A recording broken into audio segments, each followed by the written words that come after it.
Hello, everyone, and welcome to Modern Musicology. I'm Alan. This is Anthony Howdy. and Rob. Hello.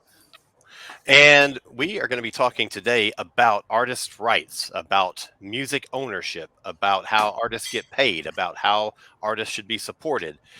It's a big topic. We may not get it all covered today because there's a lot of variation in this subject matter. But first, we've got a few news stories. Anthony, take it away. Okay, so two things. Firstly, ABBA released their first album since I think it's 1982. 40 years. Yeah. 40 years. Absolutely huge. We've known it's been coming for a little while, but it's actually here. The day many of us thought we would never live to see. Or that ABBA would never live to see, for that matter. Well, that's they're not the getting point. any younger either. Right on. And it may or it may not be their final album. They've said a few conflicting things in the press about it so far. One that it is, and then I think Agnetha came out and said, "You never know, we might do another one." So there could be more on the horizon. Yeah, but it's the two boys that do the majority of the songwriting, so she can say whatever she says. But if the two that produce, she's been seen as historically the big roadblock. Well, that's true. The reunion over the years, so I guess she's open to doing more, which means if the two guys want to do it, then it will happen. And I mean, the two guys don't stop writing because they have done musicals and they have done side projects. So it's not like they can't just channel more songwriting that they're going to be doing anyway back into an ABBA project. Exactly. And, having listened through the album a couple of times, I have to say I'm really enjoying it. It's a nice mix. They've always spanned a few different subgenres of pop, and I don't think this is any different. My favorite track so far is probably the weirdly named Keep an Eye on Dan, because who knew that anyone would ever be able to spin a song that's ostensibly about child custody into an absolute disco bop. Right. And considering the subject matter, you would expect it to be like a really sad, forlorn, but it's not. It's a bit of a banger. Yeah. Oh, 100. For me, it's the highlight of the album. I would totally get down on the dance floor, or at least as close as I can, given that I am probably the worst dancer on the planet. But I would definitely have a little boogie to that. Oh, you and I need to have a dance off to see who is the worst. We can make that happen soon. and film it for an episode. Oh gosh, do we really want to put ourselves out there on the internet? I don't. Then the second piece of news I had, which is one that is very exciting to me and Alan, I know we talked about it when we did the Prog Show a few weeks back. Yeah. And that is the extremely unexpected reunion of Porcupine Tree. It is not quite 40 years in the making, but they last performed together in 2011. And Steven Wilson, the frontman, for years has been saying things like, "My sole musical focus is my solo career. Porcupine Tree are in the past. Porcupine Tree are no longer a band." And then suddenly, one day, a couple of weeks ago, they delete everything on their social media, put a cryptic video, and then about 3 days later, they drop a new track, announce an album and a tour. And so unexpected. And the crazy thing is when we did our Prague episode, which was, I guess, 2 weeks ago, maybe it's a little more than 2 weeks. I said, "So Anthony, what's your dream Prague concert? Like what's something that you haven't had that you would love to get?" And you said, "Well, short of the miraculous reformation of Porcupine Tree," and then within the next week, it happened. Holy cow! So say more stuff like that. Yeah. See, I really hope Roxy Music might make a miraculous return. We'll try that one. There you go. But in listening to what Steven Wilson and Richard Barbieri and Gavin Harrison have been saying, a lot of this came together because of the pandemic. Steven Wilson had to put his solo tour on hold because he couldn't go out and tour his album, and he basically put that energy into other projects, one of which was this. And kind of like the ABBA album, where those tracks have all been, some of those tracks were in progress since their last album. Apparently it's the same thing with Porcupine Tree. They've just been slowly working on these for the best part of 10 years. So I'm really excited when the rest of the album hits next year. I've already pre-ordered the vinyl, and I will be waiting with bated breath for their US and Canada tour dates announcements. And that's probably a few bands that I would actually go and travel for. If they don't I was going to come down to say, the South. if they weren't, how far would you traverse? I would travel to London, but nice. I mean, I have family there, so for me, yeah, that's true. It's a bit different for you than it would be if I were to travel to London.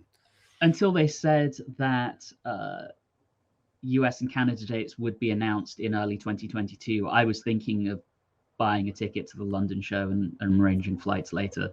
Oh, wow. But now they've said they're coming here, I think, I'd probably go to New York. Mm-hmm. Maybe to another big metropolitan area that I haven't been to. I mean, maybe DC or Chicago. But ideally somewhere kind of, this side of the country. I don't really want to travel to LA or San Fran for it. Yeah, but I mean, surely they would do something on our side of the country. When AHA, this goes back about 10 years, maybe 10 years, announced their final tour. This is it for us. And then of course they did another album and whatever after that.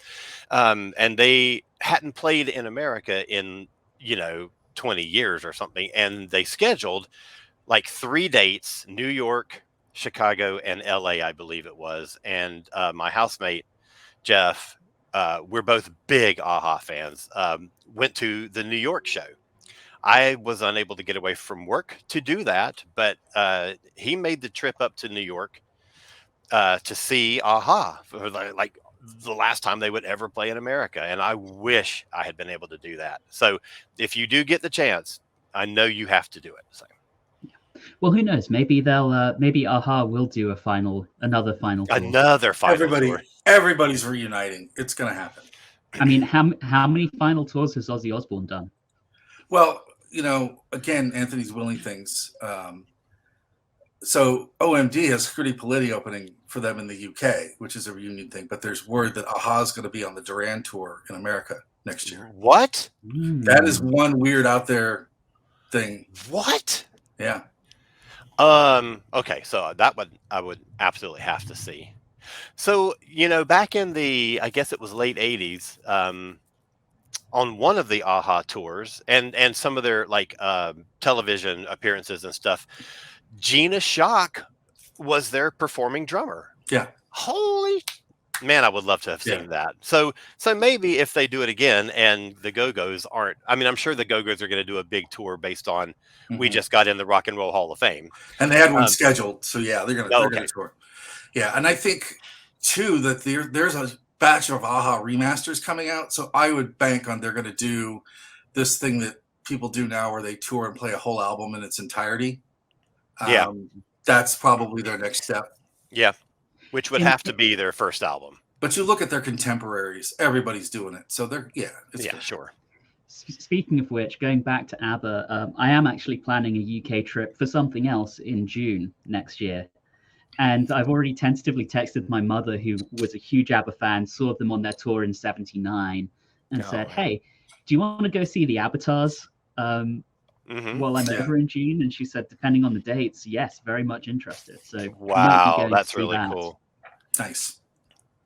Have you listened to the ABBA album? I'm only about 2 tracks in, mainly because I am deluged with a lot of project stuff. And in terms of the radio show, this is like all of a sudden the pandemic's over and everybody's dropping records. Like I had 86 different things to listen to last week. It's just obnoxious. It's like, stop it, people. But I will say this. I think that Anthony had alluded to them working again. The measure for them, or the way that they make records, has completely changed. So I think things that took them forever to do now with a computer are far easier. So I think that they're sort of, and Anthony, you can correct me if I'm wrong on this, but I get a sense from the 3 tracks I've heard that they feel a little more invigorated by making this album. And I think that using the technology and not having it be so cumbersome, I think really helped them. Yeah. So I think that's a big plus going forward for them. Sure. Yeah, and particularly if you look at some of the interviews about the recording of The Visitors, where technology was starting to change and they weren't quite feeling it, and they had to do a lot of workarounds because a lot of what they were doing was still pretty primitive in comparison to what we had today, and it was cutting out certain bandwidths of sound, and they had to find workarounds for that. So yeah, and also the other thing there, and I realize we've come full circle on our news items and coming back to ABBA, which is probably a good segue into our next segment after this, but it seems like a lot of the speculation for why they didn't work together after The Visitors was because the two couples had got divorced and maybe things weren't so friendly. But I mean, that didn't stop Fleetwood Mac. No, it didn't, and I think that those tensions with Fleetwood Mac in the band resulted in some of their best work. But it seems like with ABBA, they've almost kind of rekindled their platonic relationships and have figured out how to work together again. And I wonder how much of that is like that documentary that came out. And it's almost like every 5 years they do something to be in the public consciousness again. They do a musical, then they've got the films, and then they've got this documentary, which I think was huge for them in that it really got them exposed to a new generation. So like people that like Daft Punk, for example, that had never heard ABBA, it's like, hello, this is kind of a seamless little connection here. And I think that allowed them to sort of get further out there and get more attention. But I also think that having worked together on doing that they're not making music, they're talking about the past. And I think that may have created a comfort level that made this possible. And I think there's been a reevaluation of them over the last 15, definitely 20 years. If you liked ABBA, you were seen as kind of a bit of a loser for a long time. I've always liked them. My mom was a big fan, and I kind of grew up on their records. But there was definitely this kind of snobbishness towards them. And actually, when I saw Steven Wilson of Porcupine Tree live in Atlanta a few years ago, he was touring his To the Bone album. And there's a song on there called Permeating, which is a very kind of upbeat, piano-driven track. And he credits ABBA as a significant influence. He talks about he gets ABBA from his mother, and he gets like Pink Floyd and Yes and Genesis from his dad. And he when he was about to perform Permeating, he said, "All right, guys, the Beatles are the best pop band of all time. ABBA is second best. If you disagree with me, you're a musical snob. This song's a tribute to ABBA. You're all going to disco dance to this." Yeah. I think too that ABBA, like the Bee Gees and Chic, has kind of had the last 2 decades be a musical reevaluation of them, kind of as that soul disco music of the 70s is kind of getting reevaluated by critics and stuff. So I think that they're like, you can't really walk into the 70s as a musical decade without stepping over ABBA. And I think a lot of people really dismissed the late 70s to mid to late 70s if it wasn't like rock. And I think that's really changed. And I think the biggest beneficiary of that is ABBA. Plus, I mean, the thing that they have done that's been really smart is, even if they are not making records, they're licensing.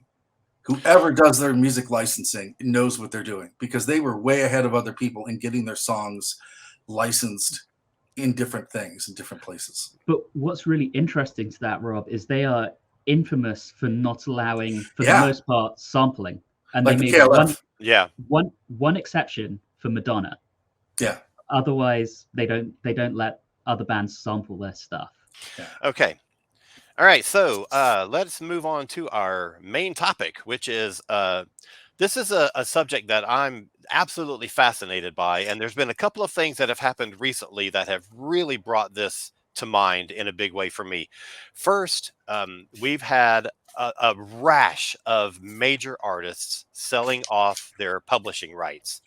Over the past year, we've had Stevie, Bob Dylan, a number of other people Springsteen who, just did it.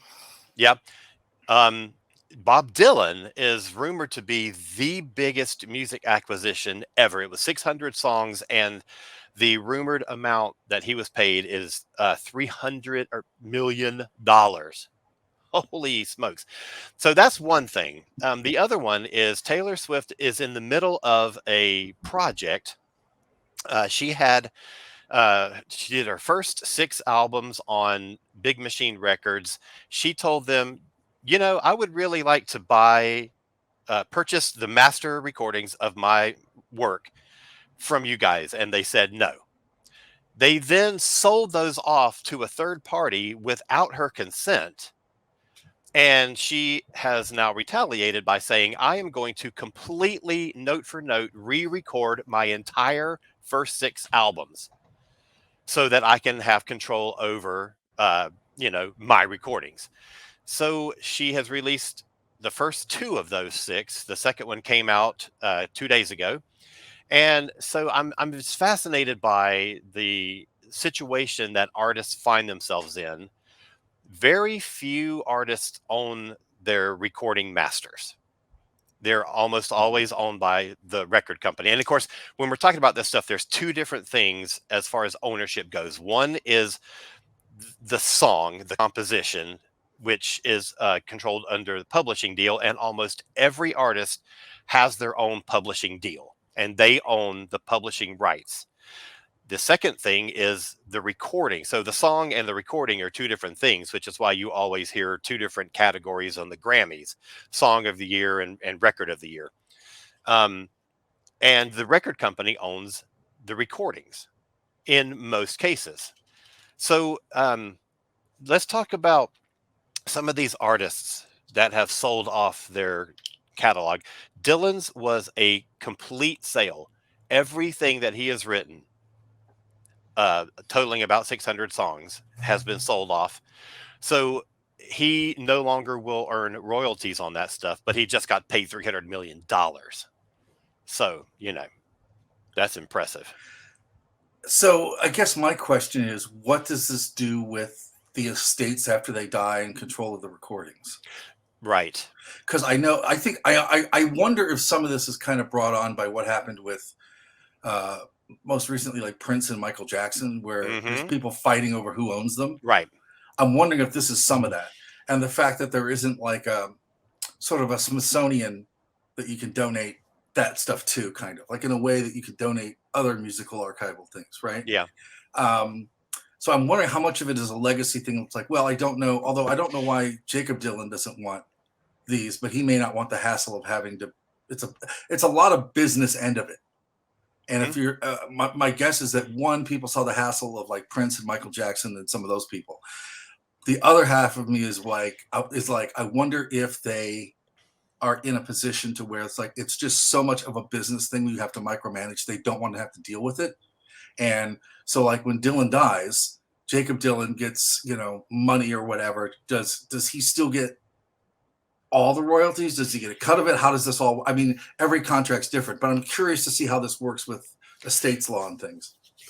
From what I've read, the company that now owns Dylan's catalog gets 100% of any royalties that are earned from this point on.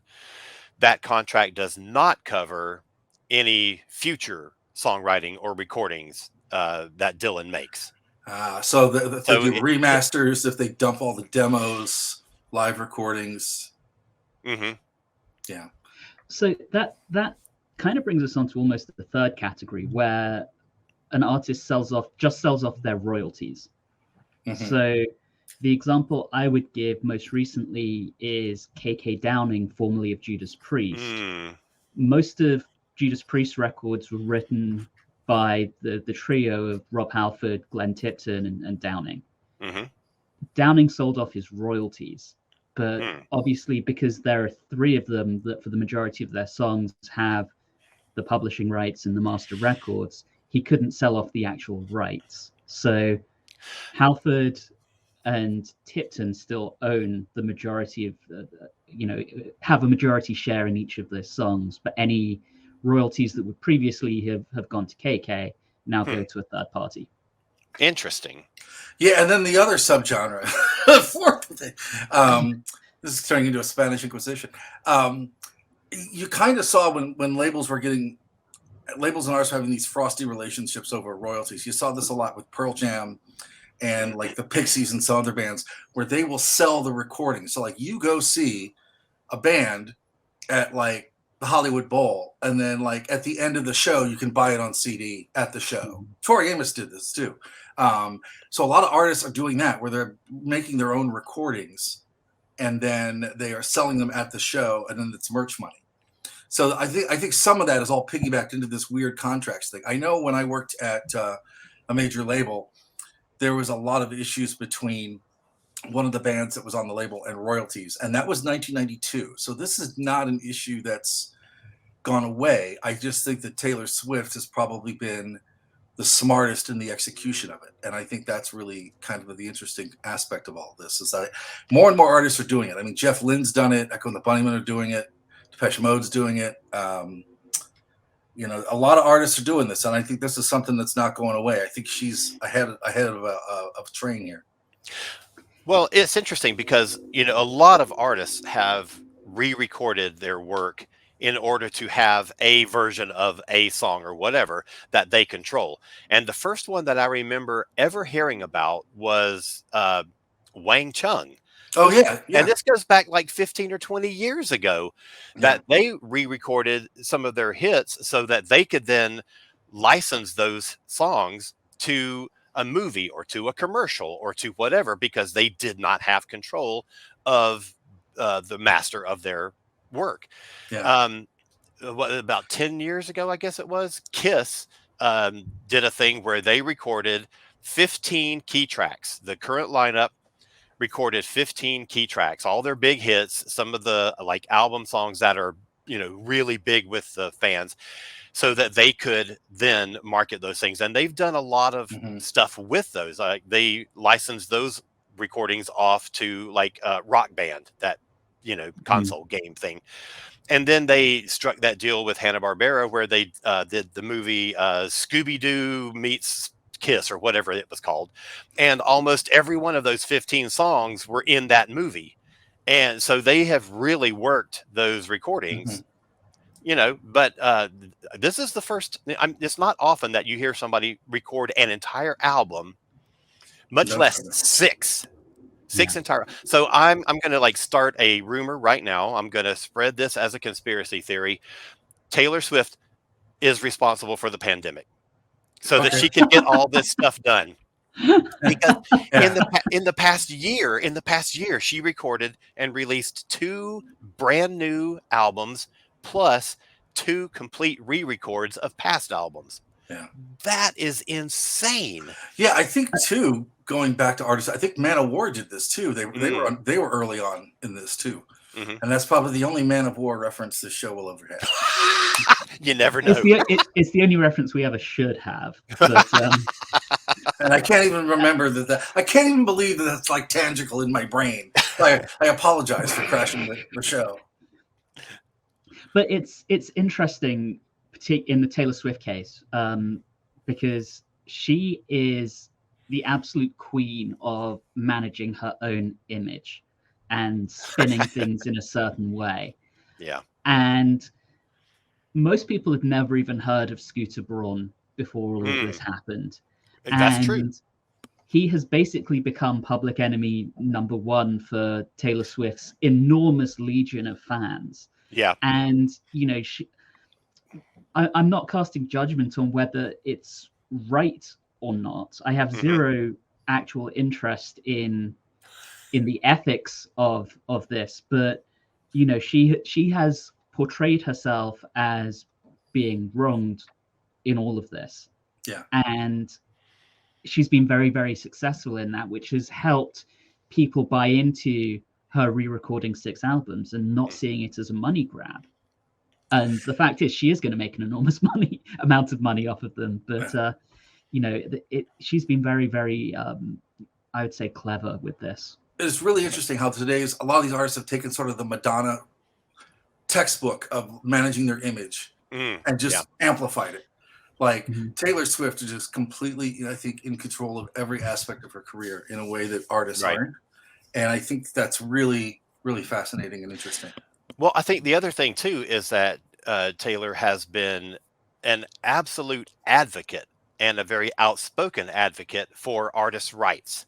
Yeah. And that artists should get paid fairly, and that contracts should be done with artists' best interests in mind, and that streaming should pay fair rates.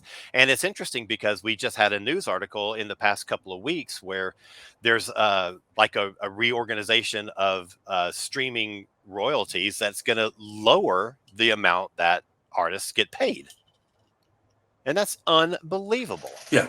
I guess the argument is that, streaming has access to, you can get millions of streams a day.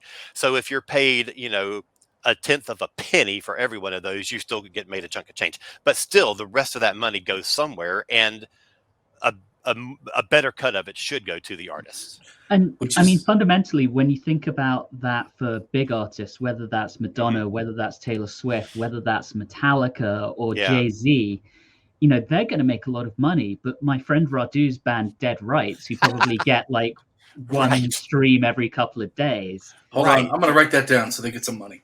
Right on. Please do.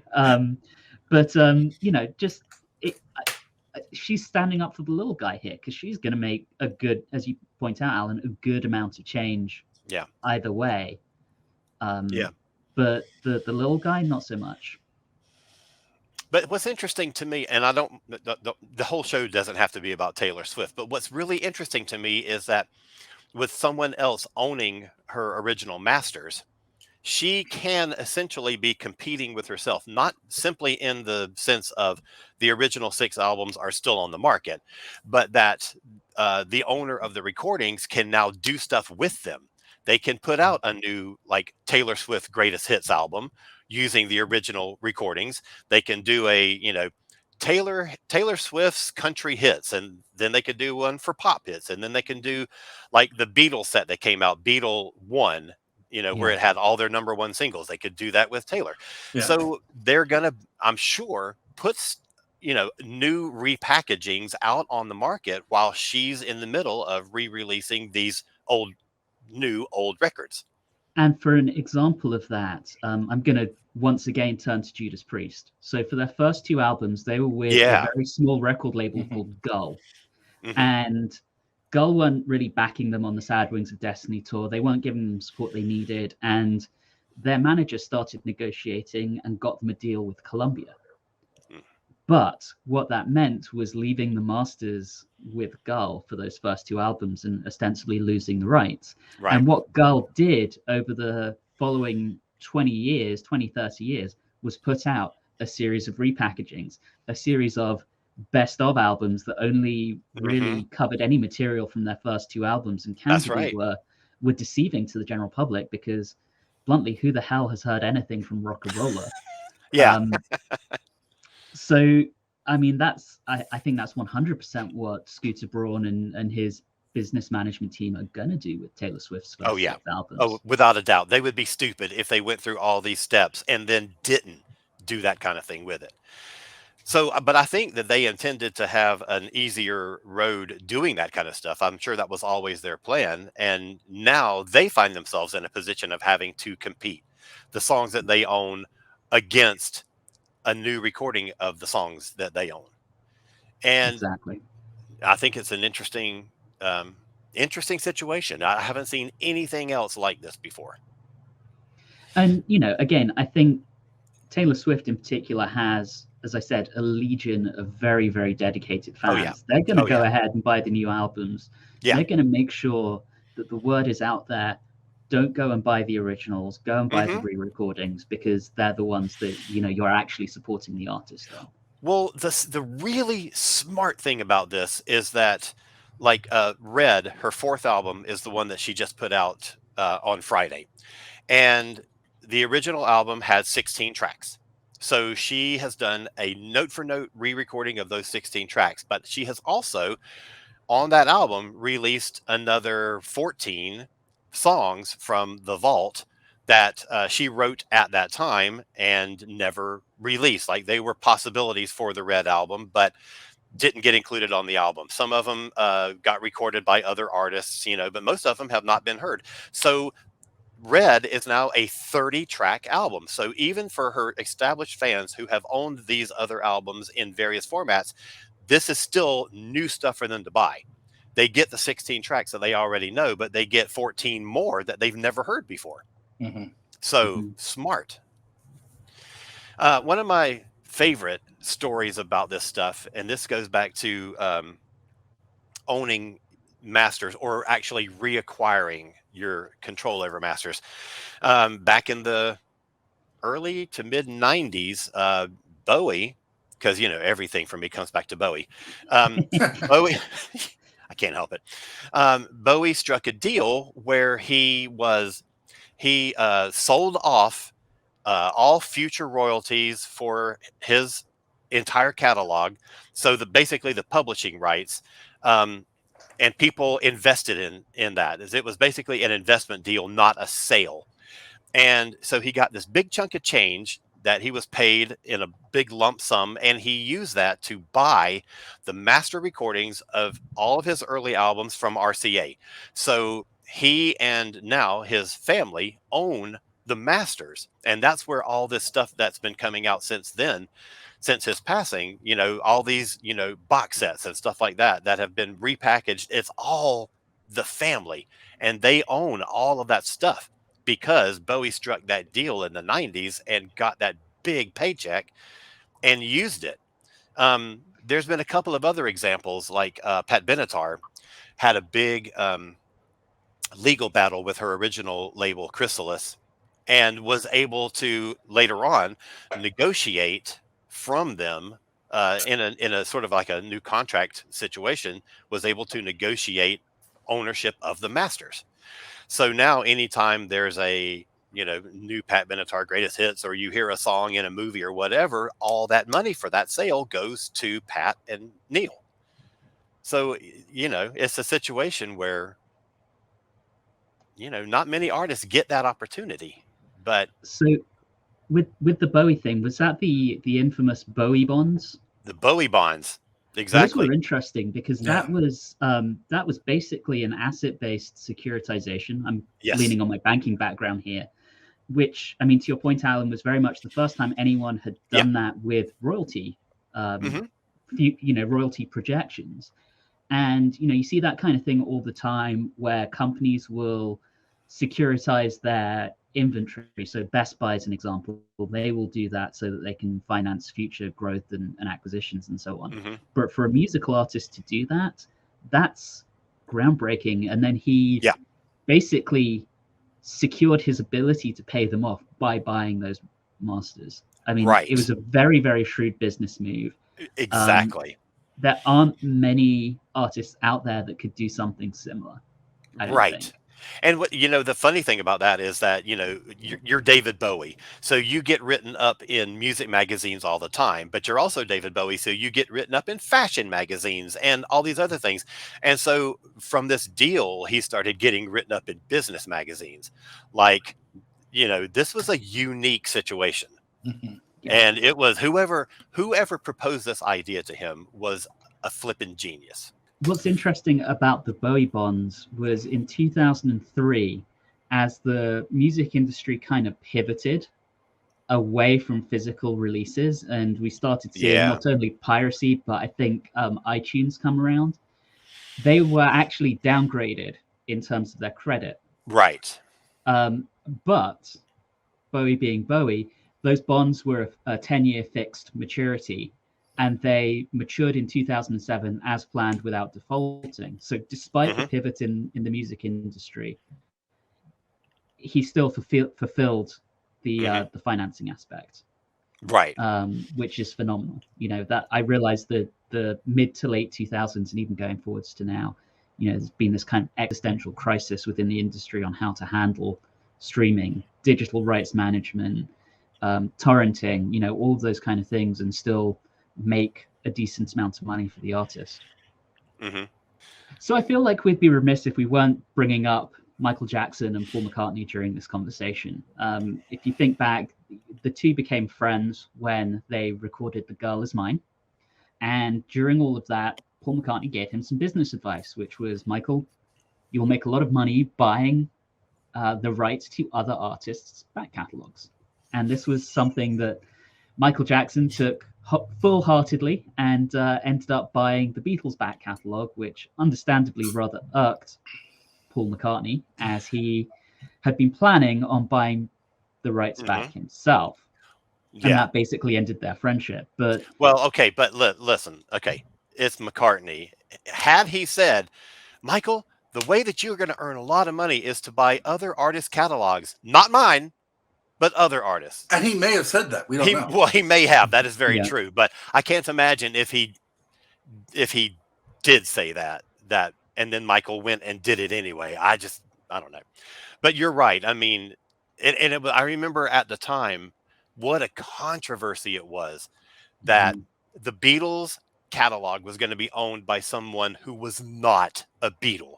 I think just in terms of like the average ordinary person perceives that as, well, this guy made all these records. Why is this guy who's not in the band buying? And I think that's the first time that sort of entered the public thought, even though it's been going on forever. That's the first time that something like the sale of an artist catalog became really public knowledge. Yeah, I think so. I think you're right about that. I was listening to so I listen to Sirius XM constantly, and there's a channel called Volume, which is all talk shows about music, and I am glued to that channel constantly. So I heard a story not long ago, maybe a month ago, about a company who has been doing this very thing of buying up artists' catalogs, but they don't go, they're not like into the Madonna size catalog or the Bob Dylan or anything like that. They strictly go for these sort of mid-level hair metal bands. Like that's their thing. But they, because they can get them for far more inexpensively than they can a Madonna catalog, of course. And because there's not other companies going to these bands and saying, we would like to buy your publishing rights. So these bands who make their living on touring, like midway on a package bill, where they're like the second of 5 bands or on a bill, that's how they make their money, but they don't make a lot of money. So they're getting this paycheck for selling their publishing rights to this company. It's not a huge paycheck, but it's more than they might get otherwise. And this company then licenses all that stuff out to like some label who wants to put out a best of hair metal thing, and they'll sell some of these things off for that, and it's they're doing good business on it with artists that might not have a chance in this kind of market. Well, what's interesting about that model and having these companies that are founded just for that, and this kind of takes us back, we mentioned in the news segment Chic.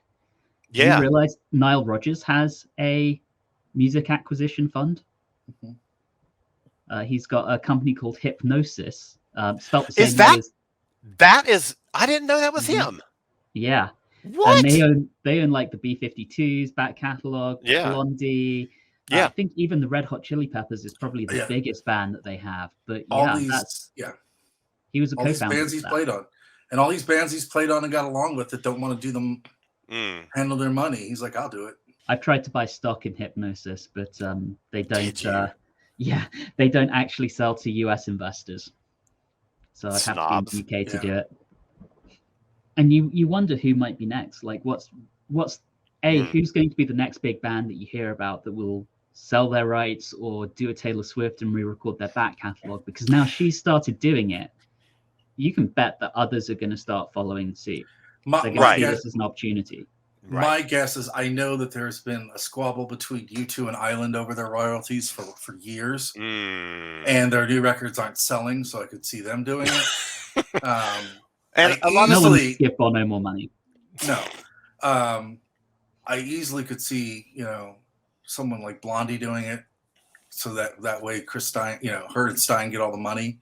Yeah, well, could. yeah. But also, we talked about a number of innovations, not only streaming, but Bowie Bonds, as an example. Yeah. What's going to be the next kind of innovation that this topic leads to? This is going to be something that continues to evolve. We'll probably see increasingly complex structures to both acquire and protect music rights, as well as some interesting methods of financing to buy them back. I think this is going to be something that's worth keeping an eye on over the next few years, just to see how the whole That's a good point. And I think that everything evolves. That and streaming hand in hand. And then I know now a lot of artists are looking at soundtrack royalties, because like for an artist, what they'll do is they will put a band in the trailer soundtrack for a film, but they won't put them in the actual soundtrack for the movie, and the artist gets nothing from that. There's lots of interesting. There's a woman I know named Jen Lanchard that used to work at Beggar's Banquet that now went into music licensing, and so I don't know what, I'll touch base so we can get her on, but that whole aspect of like music publishing and licensing, and like most of the bands now, they know that their money is all in the publishing and the product, the getting it placed in TV and radio. So part of this discussion for me is the sort of reiteration of how important it is to actually spend money on an artist you care about. You may have a Spotify subscription, so that you're getting ad-free thing, but so little of that money goes into an artist's pocket. So I do have a Spotify subscription, and I do rely on Spotify an awful lot, but I also spend money on physical media because that's what the artist really relies upon. And, so I still have a decent CD collection and a little bit of an LP collection because I'm going to buy the physical media of whatever band I care about the most and the ones that I really want to support. And I'm sure, and I know, Anthony, I know you do that. Yeah, and I think to that point, this is probably a whole nother discussion, but there are a number of bands now who effectively crowdsource their next album. Yeah. So they will announce it and put it up for pre-order before they've even recorded it. Right. And they will use the revenue from that pre-order to actually pay to record the album. Right. They've often written it, they just haven't actually got in the studio to lay it down. And that's another way you can support your favorite bands, is when you see bands like Marillion, like Porcupine Tree, who do that kind of thing, go ahead and pre-order and go and see these bands on tour. They will make money from touring and merchandise on the tour.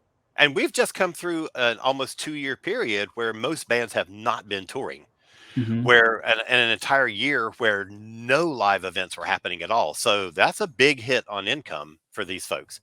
But it's interesting that you just you're mentioning crowdsourcing, because that's a way of doing an album on a more independent model where the royalties go to you. I remember I think it was 2004. I may be remembering the year wrong. Pat Benatar did a new album called Go. It was a fantastic record, but they did it all themselves on an indie label, funded completely out of their pockets. And I remember Pat saying, and it got a distribution deal. So it was in all the record stores and everything, but it didn't get like radio airplay or anything like that. But I remember Pat saying they made more money off that record than they did on Crimes of Passion, because on Crimes of Passion, they were on a major label, and the major label owned the masters of their recordings. And so the majority of the money went to the record label and they got a royalty, but they didn't get a big paycheck. So on this independently produced, but much smaller selling record, they pocketed more money, initially than they did with their big albums, which I think is fascinating. That's something. I mean, I already mentioned Marillion, and I'm going to hold them up as a as a showcase for this, because they've been doing this since, I think they were the first band to effectively crowdsource an album back in 2001 with their Anarachnophobia album, and they've just been doing it ever since, and it's been a successful model. Like you mentioned with Pat Benatar, they will get a distributor, but they own the masters, they own the songs, and they can choose who their distributor is, and they don't have to worry about a major label, taking the majority of the cut. They don't have to worry about, restrictions that would be put down by a major label. I know in some of their later albums on EMI, they would frequently battle with the execs saying, we want a radio-friendly hit. And they're saying, well, that's not really where we are right now. We want to write a deep concept album. Something radio-friendly is not really in what we want to do. Speaking of distribution, that reminds me of something that this is another thing that goes back about 10 years, but it was all the rage for a while. An artist would, like Prince did it, Journey did it, Kiss did it. It was these bands who are sort of past their prime in terms of getting radio airplay, record a new album, and they would go to either Walmart or Target as the exclusive distributor of those albums. So you didn't find it in, Best Buys, or you didn't find it in, indie record stores. They were only at Target and Walmart, one or the other. And it was a way for them to get their music out without having to go through a record label, and to have something that already has its own distribution channels in place. And I thought that was such a fascinating business model, and it lasted maybe 5 years, and I don't think any band has done that since then. Yeah, I think the big stick in that was when they had the issue with Nirvana and In Utero over the track Rape Me, because they were going to change the title of the song, and then there were certain albums they wanted to change the artwork and stuff on, and I think that kind of slowed that down. It's still being done, but I think that slowed it down for a while. And I think what you see more is now kind of variant exclusives. So right. Iron Maiden on their last album did like their kind of red blood vinyl version as a Walmart exclusive in the US. Sure. So, they get the collectors going through a particular channel. Oh, yeah. Yeah, exactly. Okay, so I think we've hit a wall on this one, but that was a good discussion. I really enjoyed that. Anthony, where can folks find you on the intranets? You can find me on the Watchers in the Fourth Dimension podcast, where we are watching our way through all of Doctor Who in order from 1963 till now. We are currently in season 8, or coming towards the end of season 8. If you want to find us on social media, you can see us, let's see if I can get it right here at Watchers4D. And of course, I can be found most weeks on this show. Rob. So I can be found on the radio. Remember that, kids? On KDHX. It's streaming online. All the shows are archived for 2 weeks at kdhx.org. Just look under Juxtaposition. Also, I do a podcast for needcoffee.com called Weekend Justice. And I'm writing about Doctor Who again for anglotopia.net. Woohoo! And I have my little publishing company, cosmicpress.com. Look at that, where I have written a number of Doctor Who books. I've got a couple of things from other authors that I have published. So go check it out. All right, so I have another show coming up later in the week with a couple of guests who are big Swifties, who are going to be doing a review of the new release, Red.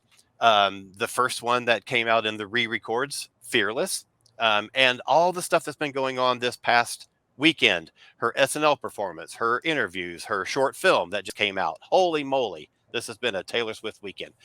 So we will see you all then, and the three of us will be back again very, very soon. So thanks, take care, and have a great week. Cheerio.